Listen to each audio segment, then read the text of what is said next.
وہ وہاں سے واپس یہاں آ جائے گی اور یہ والی وہاں چلی جائے گی اور یہاں آ کر وہ اپنی نماز پوری کر لے گی۔ محترم بھائیو، یہ عرض کرنے کا مقصد کیا ہے؟ یہ عرض کرنے کا مقصد یہ ہے کہ یہ نماز کی اہمیت بتائی جا رہی ہے کہ نماز کا عمل یہ کس قدر اہم ہے، اس میں کوئی کمپرومائز نہیں ہے، اس میں ذرہ برابر لچک نہیں ہے، یہ پڑھنی ہی پڑھنی ہے۔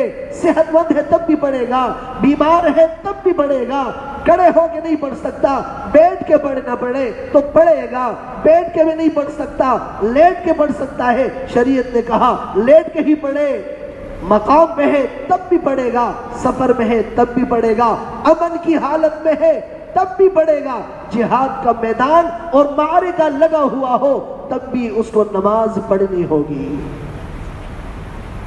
یہ نماز کی اہمیت بتائی گئی ہے۔ پچھلے دنوں شعبان شروع ہونے سے پہلے 2-3 دن رجب کا، شعبان کے 27-28 رجب میں آپ دیکھتے ہیں لوگ شب معراج مناتے ہیں۔ حالانکہ ہم نے جمعے میں عرض بھی کیا تھا، الحمدللہ ہمارے نمازیوں نے اس کا اہتمام فرمایا کہ جس طرح عام روٹین کے مطابق رات کو عبادت کرتے تھے تو کر لی، کسی نے عام روٹین کے مطابق روزہ رکھنا تھا الحمدللہ وہ رکھتے چلے گئے، لیکن عرض کیا تھا کہ رات کی خاص عبادت یا اگلے دن کا خاص روزہ رکھنا شریعت میں ثابت نہیں ہے۔ الحمدللہ ساتھی نے اس کا اہتمام کیا، لیکن اگلے دن اخبار میں پھر بھی تصویریں آئی تھی، خود میں نے دیکھا اخبار میں کہ بعض جگہوں پہ وہاں چراغاں کیا جا رہا ہے، شب معراج بڑے شان و شوکت کے ساتھ منایا گیا اور بڑا چراغاں کیا گیا اور فلانا کیا گیا۔ محترم بھائیو یاد رکھیے، یہ قرآن اور ہمارا دین اور ہمارا مذہب یہ صرف راتیں منانے کا حکم نہیں دیتا، ہمارا مذہب دین اپنانے کا حکم دیتا ہے، عمل اپنانے کا حکم دیتا ہے۔ رات منائی اور گزر گئی، اب شب برات منائیں گے اور پھر اس کے بعد شب قدر آئے گی، اس میں ایک رات جاگ جائیں گے اور اس کے بعد ربیع الاول کا مہینہ آئے گا، اس میں ایک رات جاگ جائیں گے اور پھر اس طرح باقی پورا سال چھٹی۔ شریعت اس بات کی ترغیب نہیں دیتی، ہمارا مذہب اس بات کی ترغیب نہیں دیتا۔ ہمارا دین 24 گھنٹے کے لیے ہے، ہمارا دین 12 مہینے کے لیے ہے، ہمارا دین بلوغت سے لے کر کے آخری سانس تک، جب عقل و ہوش خرد اپنی جگہ پہ ہو اس وقت تک کے لیے دین لازم ہے۔ دین یہ دین فطرت ہے، ہمارا مذہب اسلام یہ دین فطرت ہے، اللہ نے اس کو اتارا ہے عمل کرنے کے لیے، عمل کے ساتھ اس کو جوڑا ہے، عمل کریں گے تو کامیابی ملے گی۔ اس لیے میں نے شروع میں عرض کیا کہ غالباً علامہ اقبال مرحوم نے کہا کہ عمل سے زندگی بنتی ہے، جنت بھی جہنم بھی، یہ خاکی یہ جو مٹی کا بنا ہوا ہے یہ اپنی فطرت میں نہ نوری ہے نہ ناری ہے۔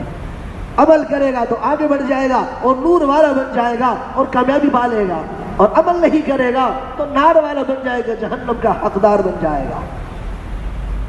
اس لیے محترم بھائیو، یہ شعبان کا مہینہ اب شروع ہو چکا ہے۔ معراج کا واقعہ آپ جانتے ہیں کس قدر تابناک واقعہ ہے۔ سبحان اللہ، امام الانبیاء کا زمین سے لے کر کے آسمانوں پہ جانا اور پھر جنت جہنم کی سیر کرنا اور پھر اللہ سے ملاقات کرنا کتنا بڑا اعزاز ہے امام الانبیاء صلی اللہ علیہ وسلم کے لیے۔ لیکن اس واقعے کو صرف اعزاز کی بنیاد پر بیان کرنا مطلوب نہیں ہے، اس واقعے کو بطور قصے اور داستان کے بیان کرنا مطلوب نہیں ہے، بلکہ اس کے اندر یہ دیکھنا ہے کہ کیا عبرتیں چھپی ہوئی ہیں، اس واقعے کے اندر کیا راز چھپے ہوئے ہیں، ان رازوں کو سمجھنا ہے، ان عبرتوں کو سمجھنا ہے اور اس کے مطابق عمل کرنا ہے۔ اور اس واقعہ میں جہاں امام الانبیاء صلی اللہ علیہ وسلم نے واپس آ کر کے پوری تفصیل بتائی، فلاں شخص کو دیکھا وہ زبان سے لٹکا ہوا ہے، فلاں آگ میں جل رہا ہے، فلاں کو کوڑے لگ رہے ہیں، فلاں کا سر بڑے بھاری چٹان سے کچلا جا رہا ہے، ایک ایک امام الانبیاء کو دکھایا گیا۔ آپ علیہ السلام جبریل امین سے پوچھتے گئے، جبریل امین بتاتے گئے، یہ اس وجہ سے، یہ اس وجہ سے، اس کو سزا اس وجہ سے اور اس کو عذاب اس وجہ سے مل رہا ہے، ایک ایک چیز بتائی گئی۔ لیکن امام الانبیاء صلی اللہ علیہ وسلم جب واپس تشریف لا رہے ہیں تو کیا ساتھ لے کے آ رہے ہیں؟ روزہ وہ تو اللہ نے زمین پہ فرض کر دیا، حج وہ تو اللہ نے زمین پہ فرض کر دیا، زکوٰۃ وہ تو اللہ نے زمین پہ فرض کر دیا۔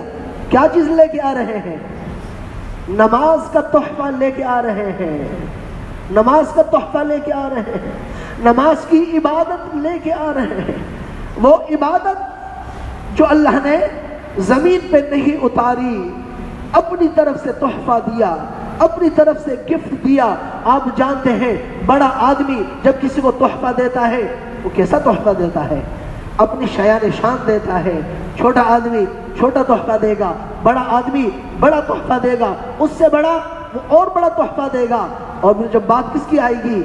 جو سارے خزانوں کا مالک ہے وہ جب تحفہ دے گا، آپ نے کبھی غور کیا ہے وہ کیا شان رکھنے والا ہوگا؟ وہ تحفہ کیا قدر و قیمت والا ہوگا؟ وہ اللہ کے ہاں کس قدر لاجواب تحفہ ہوگا؟ اور وہ کیا تحفہ دیا؟ وہ نماز کا تحفہ دیا۔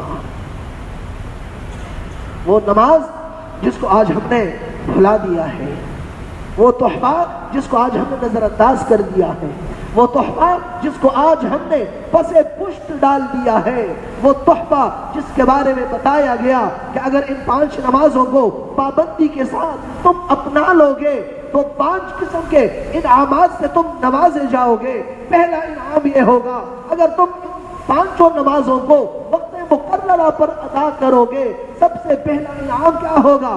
تمہارے دنیا کی جتنی زندگی ہے، 60 سال 70 سال 80 سال، تمہارے دنیا کی ساری تنگی دور کر دی جائے گی۔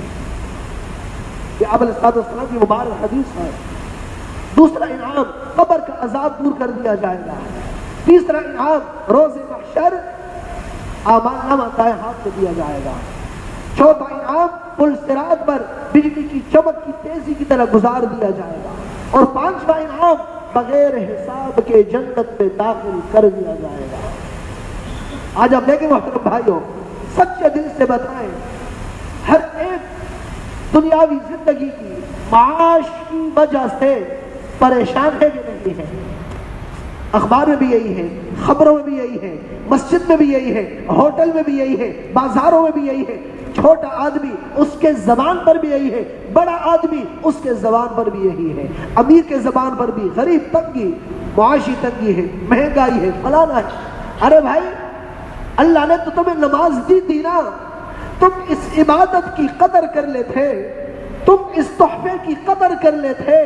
امام الانبیاء نے تو 1400 سال پہلے تمہیں بشارت دی تھی، اللہ تمہاری دنیا کی زندگی کی تنگی کو دور کر دیں گے۔ تم نے نماز کو چھوڑ دیا، اس کو نظر انداز کر دیا، اس کو اہمیت نہیں دی۔ آج تو مارا مارا پھر رہا ہے اور زبان پہ مہنگائی مہنگائی مہنگائی کا بول لے کر کے تو تھک نہیں رہا، جس وجہ سے اللہ نے اس کا معاملہ آسان کر رکھا ہے، ادھر تو جا نہیں رہا، اور جہاں اس کا حل نہیں ہے وہاں تو پھر رہا ہے۔ بھائی یہ بتائیں نا ذرا، ایک چیز یہاں مسجد میں گم ہو جائے اور آپ اس کو باہر تلاش کریں پارکنگ ایریا میں، قیامت تک مل سکتی ہے؟ وہاں ہے ہی نہیں، یہاں ملے گی۔ اللہ نے دنیا کی معاشی روزی تنگی کا معاملہ، اس کا حل کرنا نماز میں رکھا ہے، اور ہم اس کو باقی چیزوں میں تلاش کر رہے ہیں، نماز پہ نہیں آ رہے۔ کوئی صرف 2 پڑھ رہا ہے، کوئی 1 پڑھ رہا ہے، کوئی 3 پڑھ رہا ہے، کوئی 4 پڑھ رہا ہے۔ 5 نماز پڑھنے والے کتنے ہیں محترم بھائیوں؟ جب تک نمازوں پہ آئیں گی نہیں، ہمارا یہ مسئلہ حل نہیں ہوگا۔ ہاں، یہ ہم اچھی طرح ذہن کھول کے سن لیں، دماغ میں اس بات کو بٹھائیں، جب تک میں یہ شرط پوری نہیں کروں گا، ان 5 نمازوں کو پورا نہیں کروں گا، تب تک میرا معاشی مسئلہ حل نہیں ہوگا۔ اس کے اندر اللہ نے اس کا حل رکھا ہے۔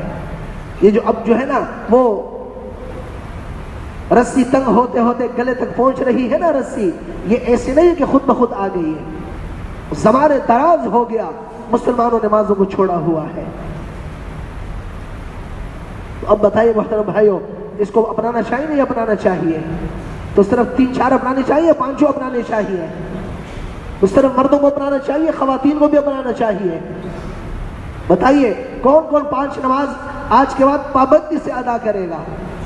اللہ کو ہاتھ کھڑا کر کے دکھائے کہ انشاءاللہ آپ جس طرح روزانہ ہمیں روزی دے رہے ہیں، ہم بھی انشاءاللہ 5 نمازوں کو اہتمام سے ادا کر کے رہیں گے۔